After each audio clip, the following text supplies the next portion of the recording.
Swear, this thing you call soup pour, even a goat will reject it. Mama, I used everything we had. This is the story of Adaeze Okonkwo, a woman so gentle, people confused her softness for surrender. Adaeze grew up in a small compound in Enugu, the third daughter of Mr. and Mrs. Okonkwo. They were not rich, but their home was full of something even money cannot buy, and that's love.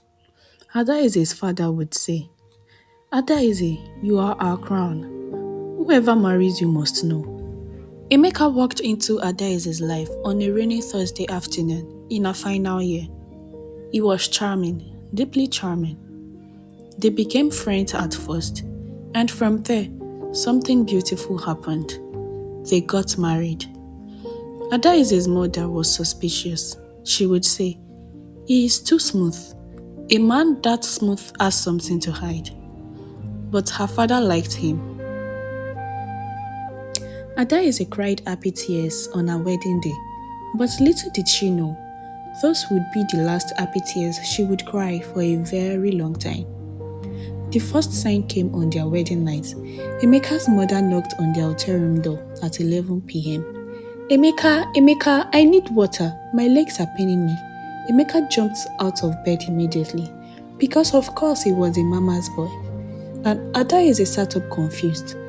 Emeka, it's our wedding night, she said, and Emeka answered, she's my mother, and walked out. Emeka did not come back for good 2 hours, and Adaeze sat alone in her wedding dress, staring at nothing.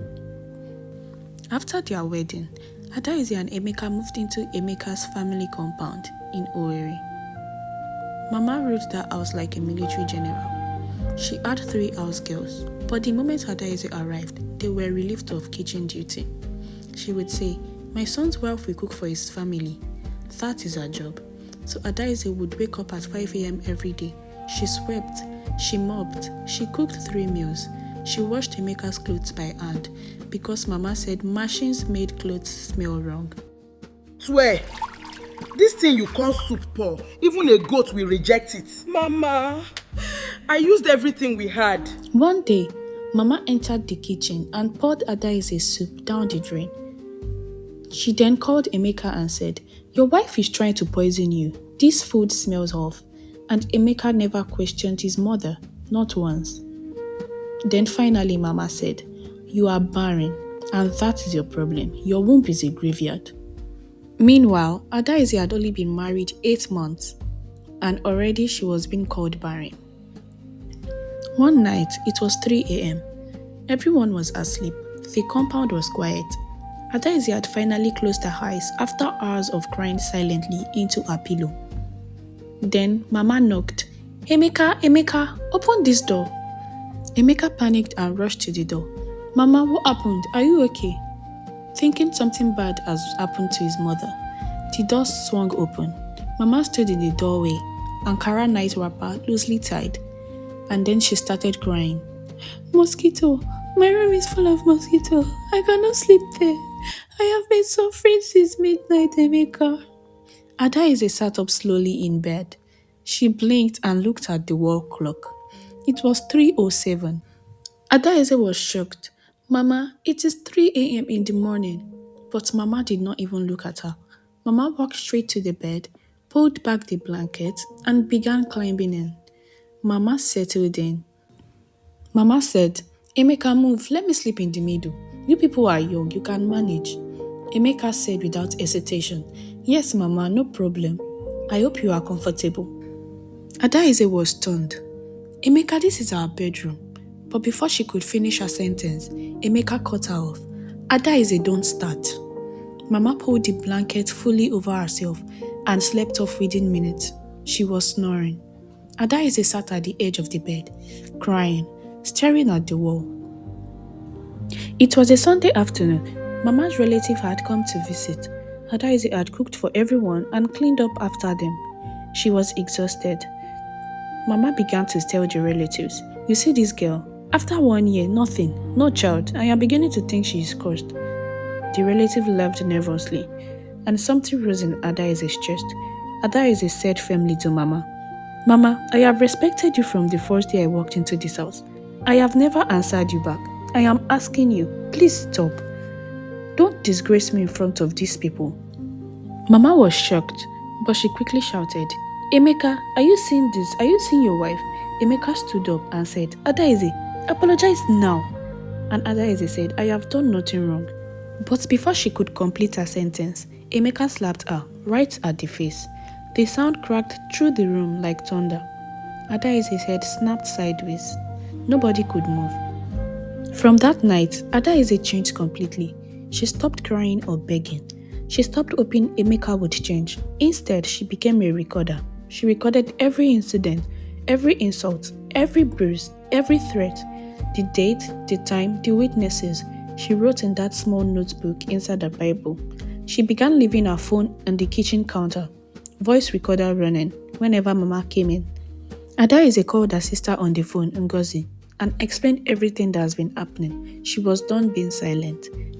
Ngozi told Ada, keep collecting everything, every single thing, say nothing, do nothing.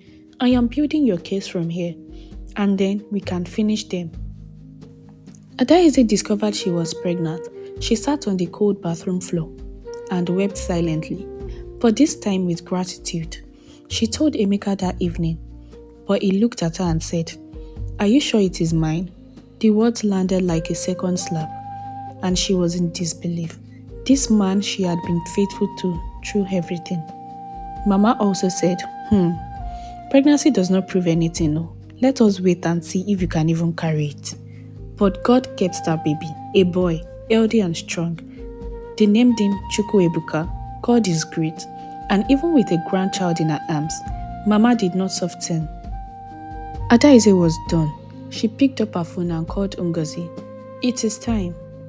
The next morning, a black SUV pulled into the compound. Ngozi stepped out, with 2 colleagues behind her, and a police officer to the side. Mama came to the door and said, Who are you people? What do you want in this compound? Ngozi said, Good morning, Ma. My name is Barrister Adaeze Okonkwo. I am Adaeze's legal representative. I am here because my client has been subjected to consistent domestic violence, emotional abuse, and psychological torture in this home. I have documentation and recordings. Emeka burst out of the house shouting, What is the meaning of this, Adaeze? Ngozi said without raising her voice, Sir, the officer behind me is here to ensure peace. I would strongly advise you to lower your voice. Shall we sit down like adults, or shall we take everything directly to the courts today? The compound was silent. Neighbors had gathered at the fence, eyes wide, mouth open. Nobody had ever seen Emeka silenced like this. Ngozi pulled out a document and slid it across the table.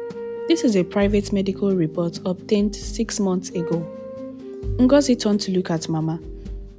Your son was diagnosed with a fertility condition 18 months before Adaeze conceived. He knew, but he hid it.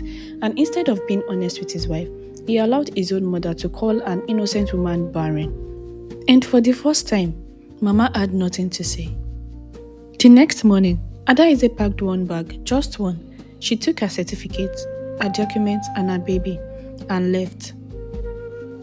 Years later, Adaeze now lives in a 2-bedroom apartment in Lekki, Lagos, and she runs a skincare business, Ada Code Naturals, with over 40,000 customers across Nigeria and the diaspora. Adaeze was doing well for herself. As for Emeka, he remarried within a year, and his new wife lasted 8 months. Some men, they say, never learn. And as for Mama, she called Adaeze one day to beg for forgiveness. But Adaeze said, I forgive you, Mama, not for your sake, but for my own and my son, because a queen does not carry bitterness on a throne. They thought she was weak. They thought silence meant defeat. But seeds don't die in hot water. Instead, they germinate. Adaeze was not buried. She was planted, and everything they did to break her only made her roots grow deeper.